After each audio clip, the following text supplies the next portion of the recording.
friends. This is a video that I saw. I just found this today, but I thought it really had some good information in it. I was kind of taken aback and a little surprised. But um, this is about an incident or something that's happening with our Navajo Nation in near the Grand Canyon. 6 to 8 trucks will be transporting 200 pounds of uranium ore daily. Navajo Nation had already banned the transportation of uranium in 2012, and this came after our people were completely poisoned and devastated by uranium mining. Over 500 uranium mines were needed to supply the United States with nuclear weapons. These mines were abandoned and never properly sealed because they're on tribal lands, so they were just left to seep radiation into our groundwater and into our soil. Wow. That same lack of care and upkeep led to the church rock spill that dumped so much radioactive waste into one of the rivers in Navajo Nation. Cancer, heart disease, and organ failure tore through Navajo Nation. Babies being born today are still being born with elevated radiation levels. And now, for the first time in years, trucks are transporting uranium through Navajo Nation, allegedly covering it with nothing but a tarp. Now, a tarp, uranium being transported through near places where human life is. You're transporting a dangerous or toxic material through these areas where people live with no notice in advance, it doesn't appear that they've actually had any real consideration or preparation if they've only thrown tarp over it. This was happening over the summer of 2024, and I bet you never heard about it, because I didn't hear about it even until recently. Now, I, once again, just heard about this today. Oh, this happened.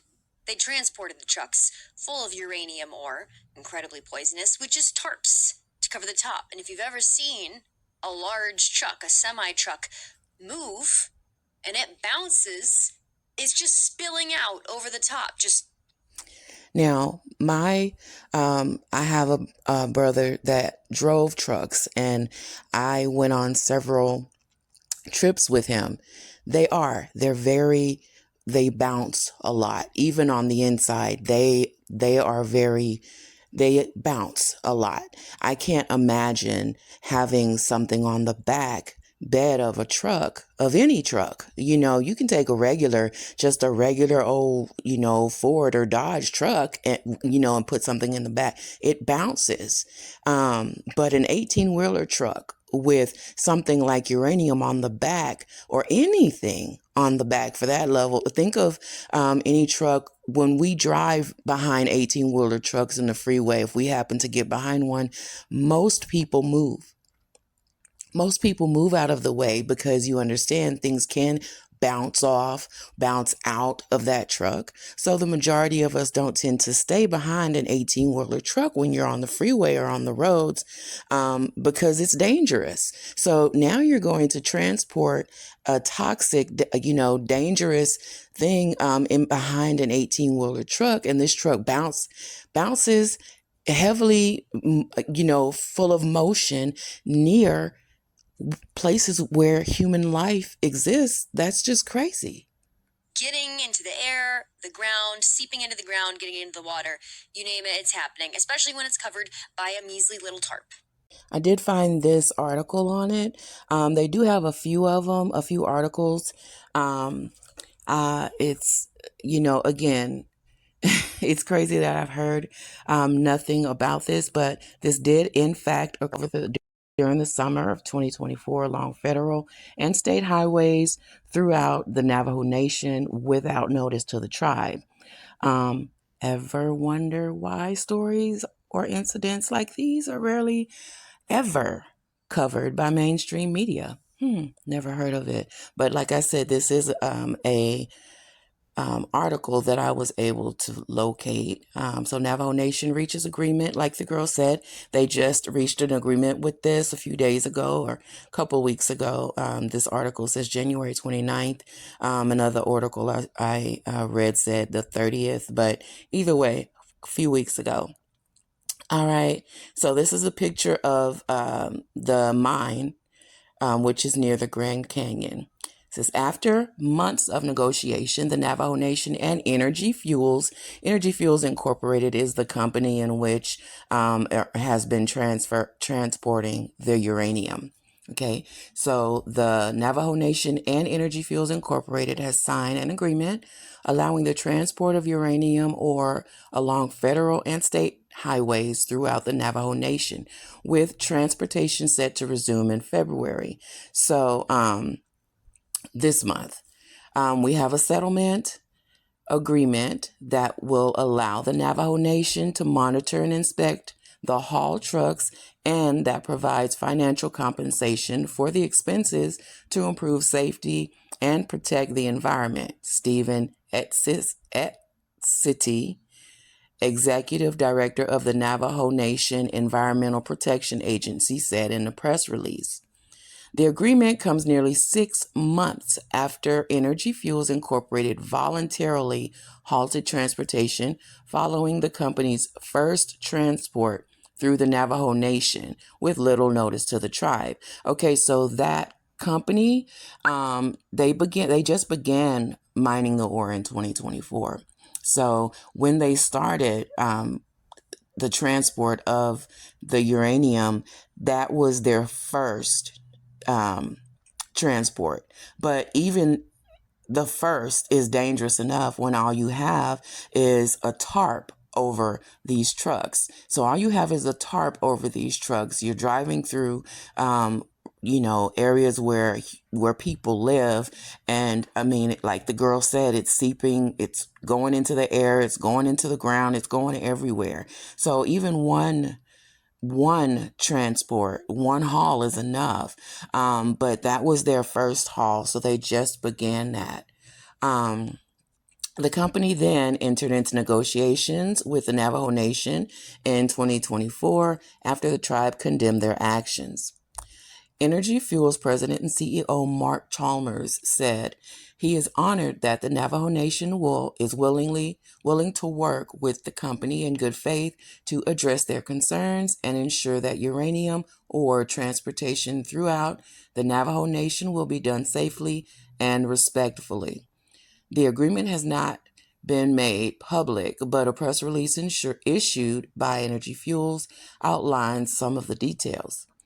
The mining company said it has agreed to add additional protections and accommodations in addition to the existing U.S. Department of Transportation requirements, which include limiting transportation to specified routes and hours of the day, and not transporting on days involving celebrations or public events, which is good because, they have powwows where a lot of people travel to the tribes for different celebrations and things like that. It could be, highly toxic for a truck to be transporting on those days where they have a lot of people coming in for these celebrations and powwows and things that they have on those lands. These people are coming in, and just the idea of a uranium ore truck transporting during something like that it's mind blowing. So I'm glad that they were able to reach an agreement and in consideration to things like that. The company also said it will follow clear emergency response procedures, abide by notice and reporting requirements, carry additional insurance, and give its drivers extra training and qualifications, including obtaining Navajo Nation transport licenses. Oh, wow, that's good. Okay. The company also said it agreed to use state-of-the-art cover systems instead of tarps it had previously said it would use to prevent uranium or dust from blowing out of transport trucks, establish provisions for escorts and blessings at the discretion of the Navajo Nation, and additional inspection procedures that will enable the Navajo Nation to ensure that all applicable rules and agreements are being satisfied. We appreciate the sincere approach the Energy Fuels negotiation team took with the Navajo Nation, said Heather Claw, acting Attorney General of the Navajo Nation. They demonstrated a genuine understanding for the Navajo Nations and the Navajo people's trauma regarding uranium and engaged as a partner in good faith to build a trusting relationship. The Navajo Nation stretch of the Pinyon Plain Mines approved uranium ore transportation route is more than half of the route's nearly 320-mile journey, with a total of 174 miles traveled on major straight routes through Navajo land. So I understand why it was such a big deal. If you're doing 174 stretch, which is, that full 174 is throughout their land, that's awful. I'm really impressed by their ability to stand up for themselves and not allow something like this to just go, unspoken about, not to go unprotested. They are really good with standing up for themselves in situations like these because this is major, Again, I'm very disappointed with mainstream media's ability to cover things like this up because these are very important stories that need to be told. Not only is the general public not aware of it, but other tribes are unaware of it. So it's only the persons that are there in that location that are able to fight and stand up for themselves because nobody else is aware that this is happening. And then Katie Hobbs says, this agreement isn't just about resolving a conflict. It's a commitment to protecting future generations, respecting tribal sovereignty, and ensuring that all voices are heard and valued, Governor Katie Hobbs said in a press release. Today marks an important step forward for our communities and shows what is possible through collaboration, partnership, and a shared commitment to public safety, Hobbs added. I'm proud to have brought Energy Fuels and Navajo Nation to the table so they could come to an agreement that addresses the nation's long-standing concerns, includes enhanced emergency response plans. Remember, they said this has been an issue at least since 2012. That's when they last got it banned, and they were able to get that or uranium ore back then from being transported through their lands. So this has been going on for over, 12, 13 years. And here we are again having to go through this. So, but again, I'm really proud of them for standing up for themselves, for being able to get this, taken care of. I hope that this is a permanent solution and that, 10, 12 years down the line, we're not here again or hearing about another story or this is happening, again with them. But I do stand with Navajo Nation in regards to this. And again, I'm very proud of them for standing up for themselves. I'm nowhere near the Grand Canyon, but I would have loved to have been able to been there with them and stand up and fight for this because something like this is awful. And, from 12, 13 years ago, their children are still being, cited with having, being contaminated with, results from back in 2012's transport of the uranium ore. So, starting that up again could have been really horrible for them. So I'm glad they've reached an agreement. Now it'll be they'll have to approve any trucks that'll be going through their lands. They'll be able to say, yes, this is good enough, or no, this is not covered up well enough. We'll need to do better before they'll do any transportation through their land. So, I'm glad that they were able to reach that kind of agreement because, those have long-standing effects. But anyway, tell me what you guys think in the comments, whether you agree or you disagree. I hope that you liked my video. If you do, please give my video a like if you like the video. I hope you consider subscribing if you're not.